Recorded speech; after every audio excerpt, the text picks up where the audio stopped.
Καλώς είμαι. Ρε τι... Κωστάκη, τι θα το κάνουμε λιμανάκι για αμαία. Φίλε, δεν ξέρω, το σπίτι μου έχει καταντήσει κοντράδικο εδώ πέρα, να πούμε. Σε λίγο πειραγμένα τα έχετε τα μαξίδια και τα κάνετε αυτά. Καλησπέρα παιδάκια, καλώς ήρθατε σε άλλο ένα επεισόδιο της σειράς Κάτι καθισμένα παλικάρια. Λοιπόν, σήμερα έχουμε έναν καλεσμένο που τον αγαπάω πάρα πολύ, αλλά το συγχαίρουμε ακόμα περισσότερο γιατί έχει βρει καλύτερο και πιο καμένο ψευδόνυμο από το δικό μου. Αυτό δεν το συγχωρώ εγώ και θα το πληρώσει σήμερα σε αυτό το podcast ο Captain Αμεάρικα ή αλλιώς Δροαμέας κατά κόσμον Χρήστος. Γεια σου ρε Χρήστο, ευχαριστούμε που ήρθες στην εκπομπή μας. Καλώς σας βρήκα παιδιά, ευχαριστώ πολύ που με καλέσατε. Να είσαι καλά γορίνα μου. Και να πω συγχαρητήρια που κάνετε μια τέτοια εκπομπή. Πρέπει λίγο τα ανάπηρα άτομα να προβάλλονται πιο πολύ, να μιλάμε έτσι χωρίς φίλτρο. Αυτό ακριβώς, αυτό είναι ο σκοπός μας. Και ελπίζουμε να πάει καλά και να γίνει λίγο πιο προσβάσιμη η αναπηρία στην νοοτροπία των ανθρώπων, θέλω να πω εγώ. Λοιπόν, πες μας κάποια πράγματα. Είμαι 29, ασχολούμαι τον τελευταίο ένα χρόνο και με τα social media μέσω της σελίδας, όπως είπαμε, Captain Αμεάρικα. Κατά τα άλλα έχω σπουδάσει κοινωνικός λειτουργός και κάνω και αγώνες δρόμου με αναπηρικό αμαξίδιο μεγάλων αποστάσεων. Εξού και το Δροαμέας. Ναι. Τι σε οδήγησε να ασχοληθείς με το TikTok, ας πούμε, ή γενικά τις πλατφόρμες? Ναι, η αλήθεια είναι ότι είναι κάτι που σκεφτόμουν πολλά χρόνια. Γιατί, εντάξει, πίστευα ότι έχω πράγματα να δείξω και τελικά το πήρα απόφαση το 22 περίπου τον Οκτώβρη, κάπου εκεί. Και τώρα γιατί το έκανα? Πρώτον, γιατί πιστεύω ότι ο κόσμος έχει να μάθει πράγματα από τις εμπειρίες μας. Επίσης, αυτό το λέω πάντα, το έκανα και για μένα, δηλαδή σαν εκτόνωση. Είναι λίγο και... Δηλαδή, το να βγάζεις λίγο κάποια πράγματα από μέσα σου είναι σημαντικό. Δεν σκάς. Ναι. Κάπου τα λες, καταλαβαίνω. Και πήρες και απότομη, θεωρώ, κατά τη γνώμη μου, απότομη απήχηση από τα βίντεο που κάνεις, τα οποία είναι φανταστικά, που κάνεις με τις εμπειρίες σου στον δρόμο, με τα λεωφορεία, με τα τέτοια σκηνικά κάνεις εσύ. Από εκεί σε είδα και εγώ και γνωριστήκαμε και γίναμε φίλοι, αν και σε μισό όπως είπαμε. Η βλάβη σου, αν θες να πεις βέβαια, από πού προέκυψε? Η βλάβη μου, στην ουσία το νευρικό μου σύστημα δεν στέλνει ρεύμα στους μυς μου για να λειτουργήσουν. Δεν πληρώνεις ΔΕΗ, τι φάση? Τα τιμολόγια τα καινούργια που έχουν βγει τα ξέρεις, με τα χρώματα. Δεν συμφέρει. Δεν τα έχω καταλάβει και μου το κόψανε. Μου το κόψανε, οπότε τώρα περιμένω να μου συνδέσουν ρολόι μέχρι να το κάνουν στα μαξίδια. Παιδιά, δεν θα μιλήσουμε σοβαρά, αλλά εντάξει, δεν είναι και σκοπός μας αυτός. Λοιπόν, δεν στέλνει ρεύμα στους μυς, τέλος πάντων, ναι. Ναι, βασικά λέγεται αξονική περιφερική πολυνευροπάθεια. Προτιμούσα το ΔΕΗ. Θα τιμολόγια το ΔΕΗ. Ναι, κάπου το έχασα.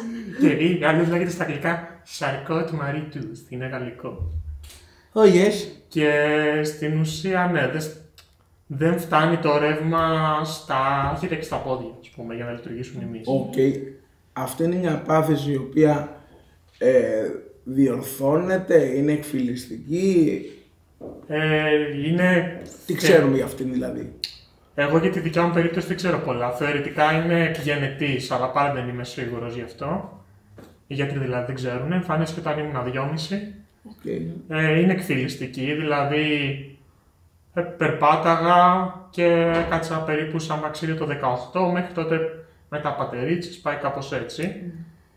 Και ναι, έτσι διορθώνεται. Εντάξει, γενικά κάνεις κολύμβηση, γυμναστική, αυτό λίγο βοηθάει. Ωραία, με κάλυψε γιατί το επόμενο θα σε ρωτάω αυτό. Αν υπάρχει κάποια δηλαδή διαδικασία που κάνει ώστε να κρατηθεί σε ένα καλό επίπεδο από τη στιγμή που η βλάβη αυτή είναι εκφυλιστική.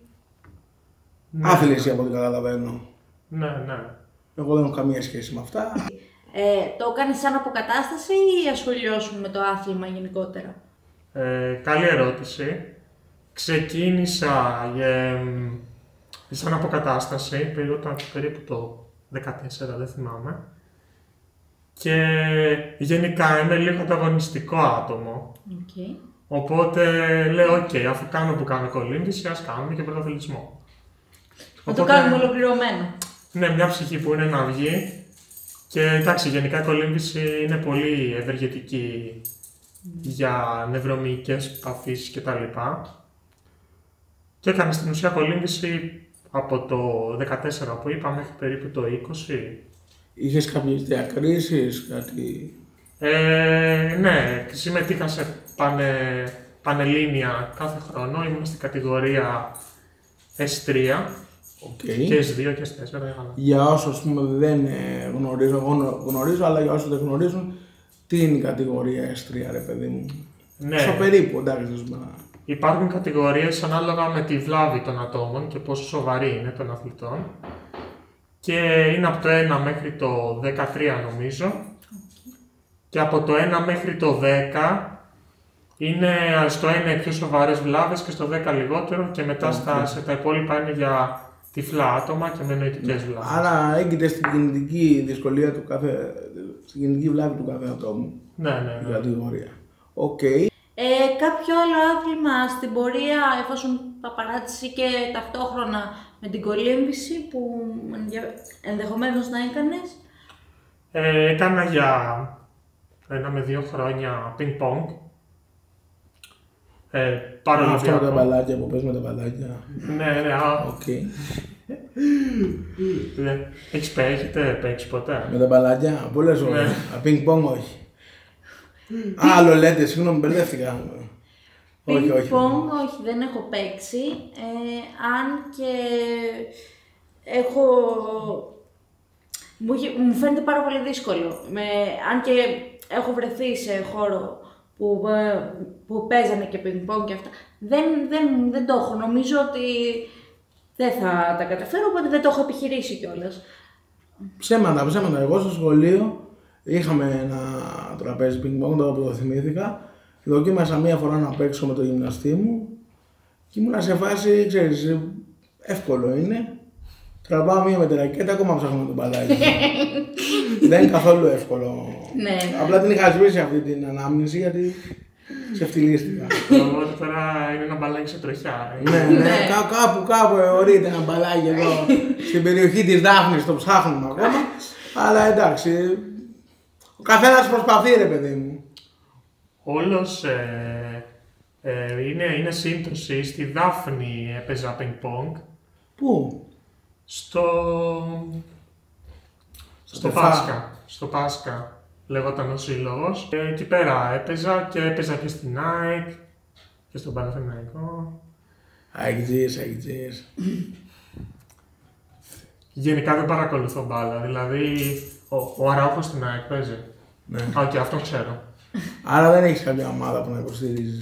Πιο πολύ υποστηρίζω ΑΕΚ, επειδή μένω εκεί και μ' αρέσει κιόλας μ' αρέσει η πολιτική αντίληψη που έχει ο κόσμος της ΑΕΚ. Ναι. Που είναι έτσι λίγο με τους πρόσφυγες, που έχουν έτσι κάποια κοινωνικά μηνύματα.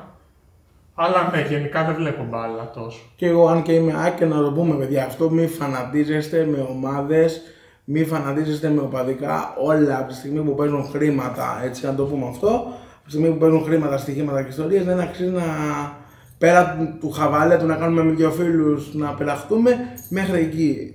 Δεν αξίζει να τσακωνόμαστε και να προνόμαστε για πράγματα τα οποία είναι καθοδηγούμενα και παίζουν από πίσω λεφτά. Εγώ θέλω να πιάσουμε να μιλήσουμε για ένα θέμα που εσένα πιστεύω, επειδή κινείσαι με τα μέσα μαζικής μεταφοράς, σε έχει επηρεάσει περισσότερο από όλους. Και εσένα μάλλον, όπως και πολλά άλλα ανάπηρα άτομα, διότι δεν έχεις αυτοκίνητο όπως έχω εγώ, ας πούμε, κινείσαι με τα μέσα μαζικής μεταφοράς. Θέλω να μας πείτε λίγο για αυτόν τον νέο νόμο, ο οποίος ψηφίστηκε και στην ουσία ρίχνει πόρτα, ας το πούμε λαϊκά, στα ανάπηρα άτομα. Ναι. Γενικά τώρα αυτές είναι νομοθεσίες ευρωπαϊκές, αλλά εμείς δεν είμαστε. Δηλαδή αυτές οι νομοθεσίες προϋποθέτουν κάποιο ελάχιστο επίπεδο προσβασιμότητας για να είναι λειτουργικές. Εμείς δεν το έχουμε αυτό το ελάχιστο επίπεδο, οπότε ένα φεξ σαν αυτό καταντάει να εμποδίζει τα ανάπηρα άτομα, τα αποκλείει περαιτέρω από την ΕΙΔΗ. Δηλαδή, αυτό που καταλαβαίνω ότι θέλει να πεις είναι ότι σε μια χώρα, ας πούμε, ευρωπαϊκή με σωστές υποδομές, αυτό το φεκ θα λειτουργούσε πολύ σωστά, γιατί ξέρεις ότι σε 2 λεπτά θα έρθει άλλο λεωφορείο που θα έχει ράμπα και το να είναι χαλασμένη η ράμπα είναι η εξαίρεση, ναι. Ενώ στην Ελλάδα είναι ο κανόνας. Ναι, ακριβώς. Οπότε είναι μια σωστή νομοθεσία, αλλά για μια σωστή χώρα, ας το πούμε έτσι. Αν ας πούμε είναι χαλασμένες οι υποδομές, μπορεί να σου αρνηθεί ο οδηγός να επιβιβαστείς. Και είναι αυτό, δηλαδή άμα εμένα μου είχε τύχει στη Σουηδία, περίμενα το τραμ, ήρθε το τραμ, πάω να μπω, μου λέει ο οδηγός δεν χάλασε, είναι χαλασμένη η ράμπα, πάρ' το επόμενο. Λέω ok, σε 3 λεπτά μπήκα στο επόμενο τραμ. Δηλαδή, τώρα να σου συμβεί μία φορά στο τόσο, και να ξέρεις ότι θα αργήσεις 3 λεπτά, το δέχεσαι, αλλά... Και να ξέρεις ότι υπάρχει τραμ και είσαι σίγουρος ότι υπάρχει τραμ στη Σουηδία π.χ. και θα έρθει σε 3 λεπτά. Και όχι ότι θα έρθει λεωφορείο στην Ελλάδα ή τραμ στην Ελλάδα και θα ξέρεις ότι ούτε αυτό θα έχει ράμπα. Εγώ προσωπικά δεν έχω συναντήσει. Δεν έχω κινηθεί πολύ με λεωφορεία ειδικότερα, πιο πολύ με μέτρο και αυτά και τραμ, αλλά δεν έχω συναντήσει ούτε σε τραμ ράμπα. Προσωπικά εγώ. Ναι. Εμένα αυτό που με εξοργίζει όλο αυτό, δεν ξέρω αν συμφωνείς, είναι ότι ρίχνουν το μπαλάκι στους δημόσιους υπαλλήλους, προκειμένου τους οδηγούς, ρε παιδί μου, στο να το παίξουν πορτιέριδες. Δηλαδή, πες ρε παιδί μου, εγώ πώς σκέφτομαι και θέλω την άποψή σου. Ότι εσύ, σου λέει ο οδηγός, αδερφέ δεν μπαίνεις.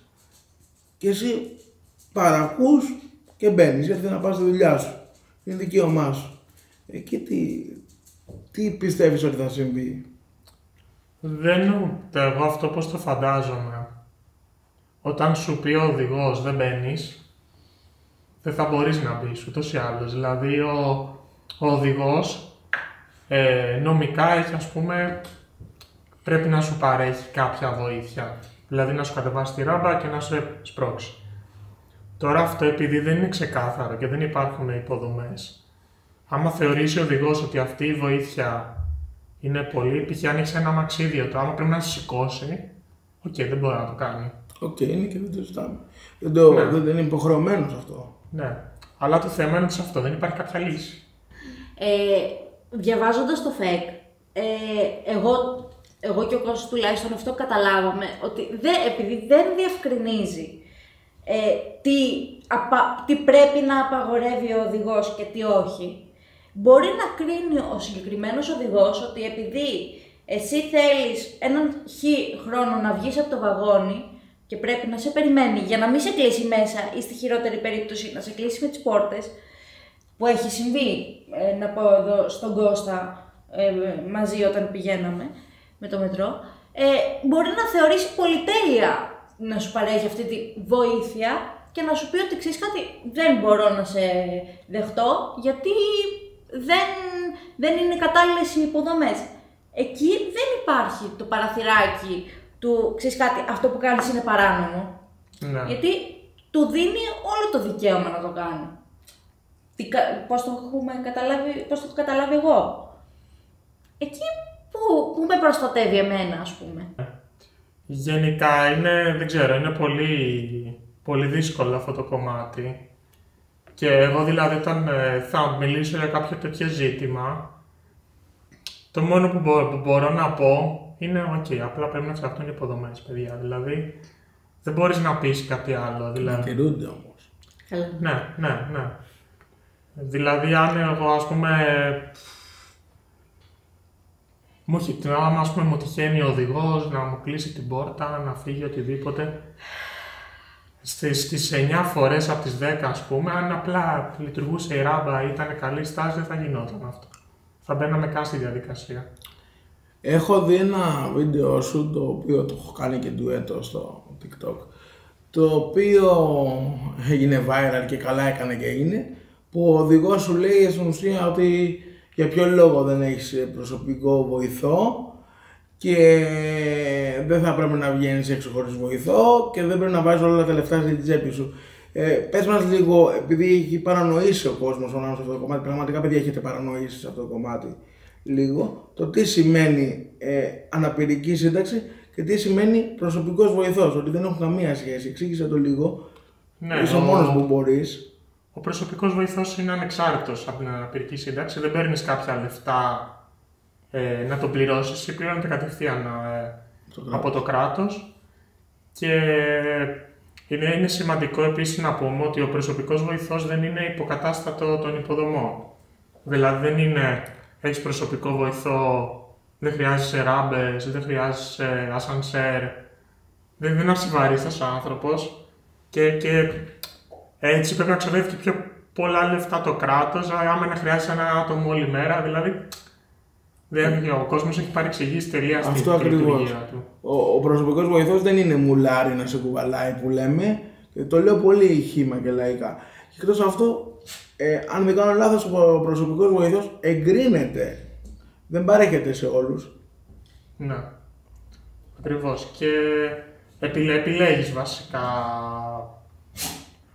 και άτομα, δηλαδή συνεννοείς ανάλογα με τις ανάγκες σου, υπάρχουν πάρα πολλά πράγματα. Θέλω να πω, αναλόγως στην αναπηρία σου εγκρίνει και το κράτος αν χρειάζεται. Εμείς προσωπικά δεν μας έχει εγκρίνει. Ούτε το έχουμε ζητήσει, αλλά επειδή έχουμε ρωτήσει και έχουμε μάθει, δεν δικαιούμαστε.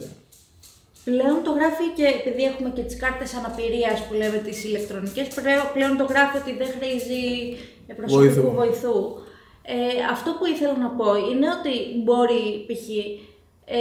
Αυτό που λένε ότι έχεις προσωπικό βοηθό γιατί δεν τον έχεις μαζί σου ή οτιδήποτε, πάει κόντρα στην ιδιωτικότητά σου. Δηλαδή πρέπει εγώ ντε και καλά να έχω κάποιον μαζί μου πάντα, χωρίς να μπορώ να πάω για ένα καφέ μόνος μου, μόνη μου, χωρίς να είμαι ανεξάρτητος. Δηλαδή τι θα κάνει, όπως είπαμε, το μουλάρι μου ή οτιδήποτε, είναι αναγκασμένος να... Ακόμα και τη δουλειά του να κάνει. Δεν είναι. Δεν είναι τέτοιο. Δεν πρέπει να είναι έτσι.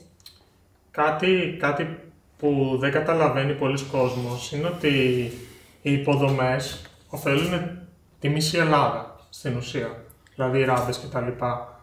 Εγώ όταν μία φορά το χρόνο θα δω μια ράμπα να κατεβαίνει σε λεωφορείο, χρησιμοποιεί πολλοί κόσμος, δεν είμαι μόνο εγώ. Ναι. Δηλαδή, πόσους ηλικιωμένους έχει η Ελλάδα, πιο πολύ θα είναι από τα νέα. Και η Αγιούλα με το κορότσι της Λαϊκής, και η μάνα με το παιδάκι.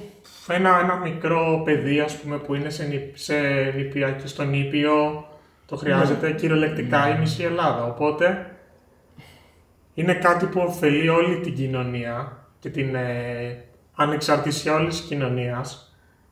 Ο προσωπικός βοηθός είναι συμπληρωματικός σε συγκεκριμένα πράγματα που δεν γίνεται, ας πούμε, με υποδομές να βελτιωθεί αυτό. Μόνο για όφελος είναι όλα αυτά. Από ένα παράδειγμα, οι υπότιτλοι στις ταινίες που είναι, ας πούμε, για άτομα με βλάβη στην ακοή. Και εμένα με ωφελεί αυτό. Δηλαδή μπορεί να είναι βράδυ και να μην θέλω να βάλω δυνατά τον ήχο. Και να ξαπλώσω στο κρεβάτι και να έχω τους υπότιτλους ελληνικούς. Ένα μεγάλο λάθος που κάνουμε και εμείς, ας πούμε, στα social media γενικώς, είναι ότι και το προσπαθούμε να το βελτιώσουμε σιγά σιγά, γιατί δεν ξέρουμε και μοντάζ, είναι να βάζουμε υπότιτλους σε όλα τα βίντεο.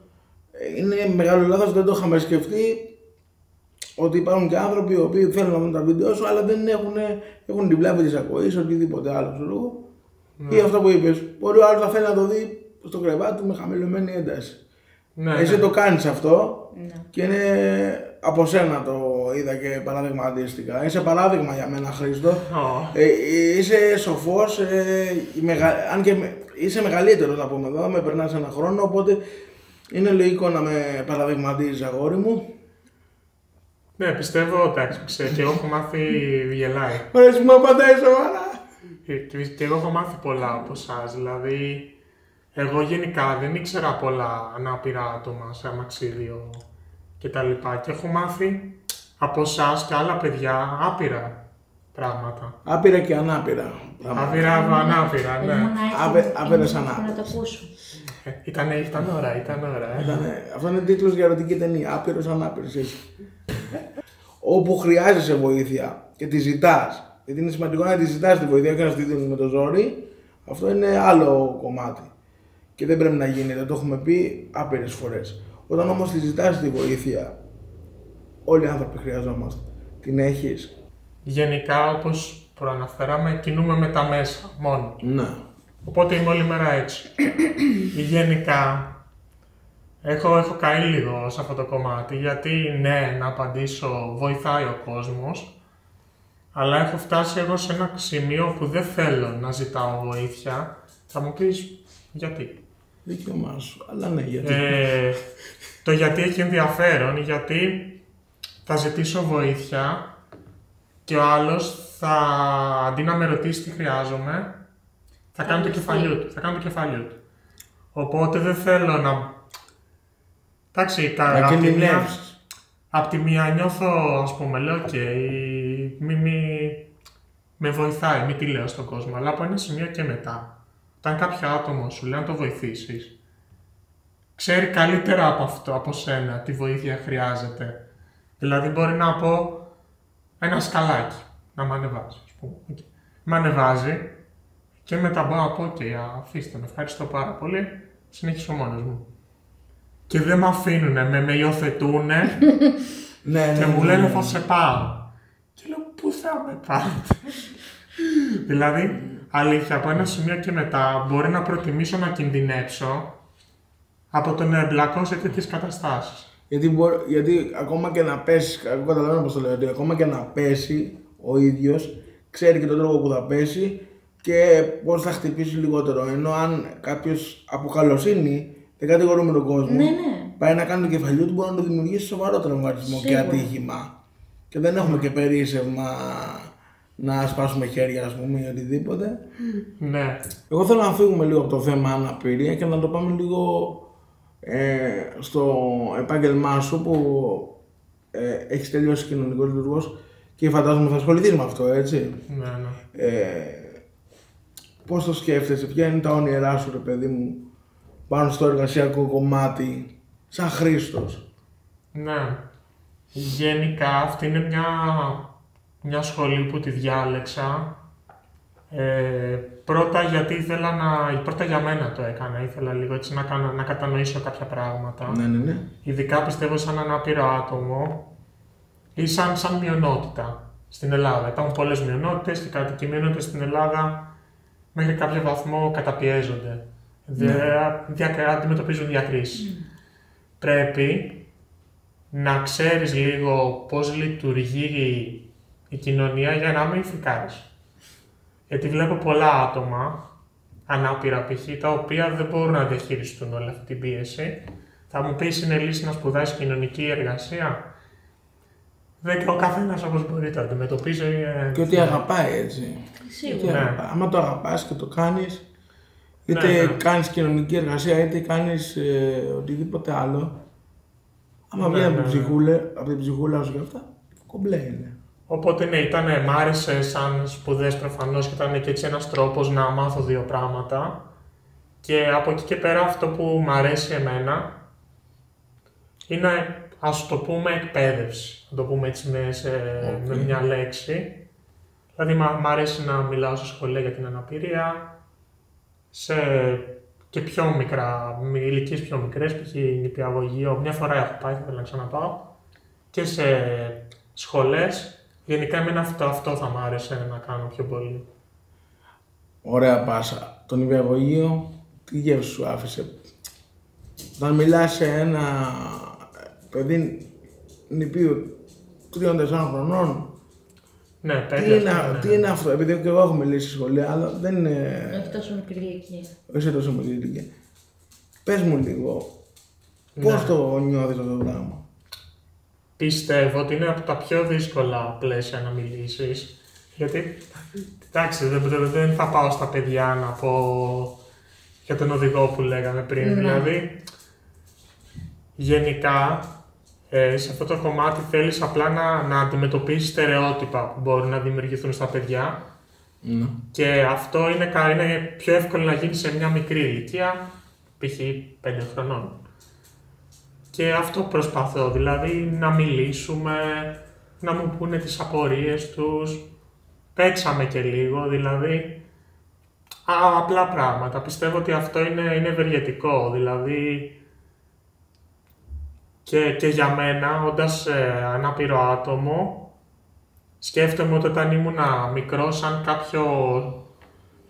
αν άλλο ανάπηρο άτομο ερχόταν σχολείο μου και μου μίλαγε, θα με είχε βοηθήσει πολύ. Εγώ με αυτή τη λογική πάω και μιλάω, γιατί σκέφτομαι τι θα ήθελα να γίνει όταν πήγαινα εγώ. Όσον αφορά την αντιμετώπιση και τα παιδιά, έχω συνειδητοποιήσει και από το φιλικό περιβάλλον, οικογενειακό και από το δρόμο και στο δρόμο συμπεριφορές, ότι τα παιδιά δεν έχουν ούτε την πονηριά, ούτε την προκατάληψη μέσα τους, δηλαδή, και θα σε κοιτάξουν γιατί αυτό που βλέπουν είναι κάτι το οποίο δεν το έχουν ξαναδεί. Όπως θα κοιτάξουν και έναν άνθρωπο που έχει βαμμένα ροσμαλιά.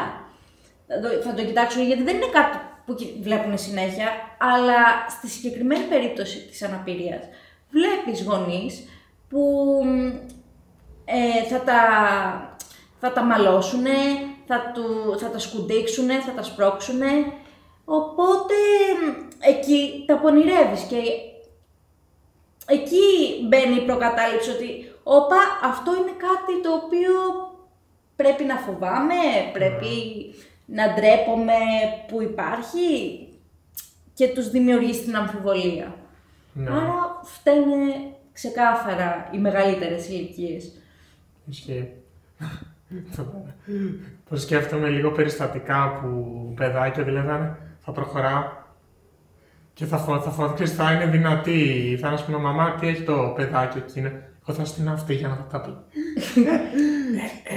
Έχει δύναμη ψυχή. Αλλά επειδή αρκετά μιλήσαμε σοβαρά και δεν μπορώ, δεν με πιάνει μια αλλεργία, πάρα λίγο έτσι. Λοιπόν, θα πούμε κάτι το οποίο να είναι juicy, να πουλήσει λίγο για να πάρουμε και κανένα views. Πώς κάνεις σεξ, Χρήστο? Είναι κάτι που στο ρωτάνε συνέχεια στα social media, είμαι σίγουρος. Πλέον έχω βαρεθεί να τα ακούω, ας πούμε. Έχουν γίνει κάποια περιστατικά περίεργα με αυτό. Θυμάμαι, ήμουνα στη σχολή και μπαίνω σε σανσέρ με μια κοπέλα, τότε περπάτανα. Okay. Και μπαίνουμε σε σανσέρ, πάμε πάνω και εκεί που ήμασταν στο σανσέρ μου λέει «Σε ρωτήσω κάτι», λέει «Τι?» Μου λέει «Σου σηκώνεται». Η απάντηση ποια ήταν? Να σου πω κάτι, προτιμώ να μην πω την απάντηση, γιατί δεν παίζει ρόλο τόσο πώς κάνω εγώ σεξ. Όχι, η απάντηση δεν είπα να μας πει πώς κάνω σεξ, ήταν κατάλαβα χιουμοριστικό.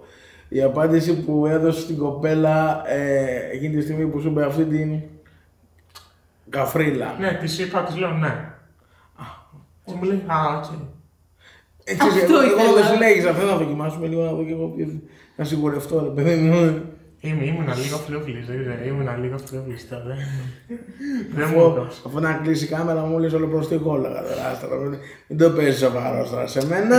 Άλλο τότε, άλλο τώρα. Μην το παίζεις. Και έχω δηλώσει και ανοιχτά ότι η γυναίκα μου με αφήνει να έχω τρίφερες εγκαλίσεις με άντρες, με γυναίκες έχει θέμα, κατάλαβες. Εκδηλώσου. Φτάνει το πραγματικό σου εαυτό. Αυτά όταν κλείσουν οι κάμερες. Ναι, γουστάρεις αδυσόπιτα. Λοιπόν, πέρα από την πλάκα τώρα, θέλω να μου πεις, που σίγουρα έχεις αστεία περιστατικά, με ντουμπίδια, με καπάκια, με το αμαξίδιο. Ναι, καπάκια λέμε τις σούζες, παιδιά, που φεύγουμε είτε από λαγούβες, είτε από οτιδήποτε άλλο. Ένα επικό του Μπίδη που να θυμάσαι και να σου χαράξει, να πούμε την παιδική σου την ψυχή. Γενικά έχω πάρα πολλά, γιατί επειδή είμαι όλη μέρα έξω και συναστρέφομαι με τον κόσμο, γίνεται εντάξει. Θέλω το πιο hot, αυτό που σου έχει μείνει και λες παιδί μου εδώ, αυτό το θυμάμαι και γελάω την ώρα που...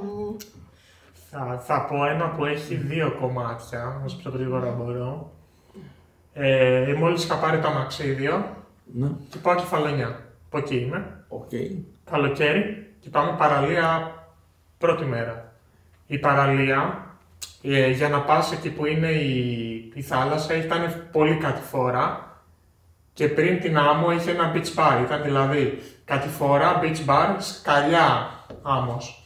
Ήταν πολύ διαδρομή. Και ήταν η κατηφόρα χωματόδρομος. Ήμουν εκεί με τον κολλητό μου, τον Πίπη, γεια Πίπη. Πίπη! Και κατεβαίνω από τα μάξ, του λέω το έχεις να με κατεβάζει. Ήταν πολύ απότομη και χώμα, χαλίκι. Κατηφόρα μου λέει το έχω ρε, άραξε. Δεν το έχει παιδιά. Αυτό το όταν το ακούσει είναι βέβαια η μαλακία. Εδώ είναι αυτό ο ανδρισμός, λέει τι θέλεις. Το έχω. Για πες πώς το είχε. Και ξέρω εγώ πιάνει από πίσω το αμαξίδιο και αρχίζει να κατεβαίνουμε. Και εκεί που κατεβαίναμε αρχίζει να επιταχύνει επικίνδυνα. Σε κάποιο φάση ακούω, μου φύγες. Και του φεύγω και βρισκόμαστε να τρέχουμε. Δεν του είχα φύγει, τρέχαμε απλά. Εγώ να του βαράω κατήλια, να του λέω να πηγαίνουμε στην κατηφόρα με χίλια και να του λέω θα σε σκοτώσω, αν δεν πεθάνω θα σε σκοτώσω.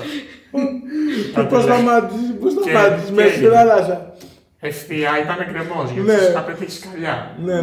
Και τι έκανα, εγώ δεν μπορούσα να σταματήσω το αμαξίδιο, γιατί... Και κόψαν τα χέρια. Και γενικά το αμαξίδιο μου είχε πάνω λάστιχο, δεν είχα γάντια. Και κατάφερα να το στρίψω και πήγαινα να καρφωθώ πάνω στο beach bar, το πλάι. Θα πέρναγα σαν το κογιότα από μένα. Θα πίνεις και το ποτάκι σου, ρε, μην είσαι υπερβολική. Μην είσαι υπερβολική αμόλη, μην είσαι υπερβολική, θα πίνεις και το ποτάκι σου τζάμπα. Θα πέρναγα από τη μια μεριά, θα έμενα έτσι, ξέρω, θα πέρνα ποτό και θα βγαίνα... Που γκρεγιλάγει, φιγούρες. Και πήγαινα καρφί, εν τω μεταξύ αυτό ήταν πολύ slow motion, γιατί όλα αυτά ήταν πολύ γρήγορα. Και εγώ ήμουν slow motion και ήταν οι φίλοι μου και καθόταν στον πίπη και τους κοιτάζα ρε, τι θα σηκωθεί κανένας, πήγαινα έτσι και δεν σηκώθηκε κανένας. Εντάξει, έκανα το σταυρό μου, πήγαινα να καρφωθώ και πετάγεται παιδιά, ένας Ισπανός και σαν να ήμουν ταύρος, μπαίνει μπροστά από το αμαξίδιο και του σταματάει. Πρέπει να τον ερωτεύτηκες, να τον είδες γύροά σου.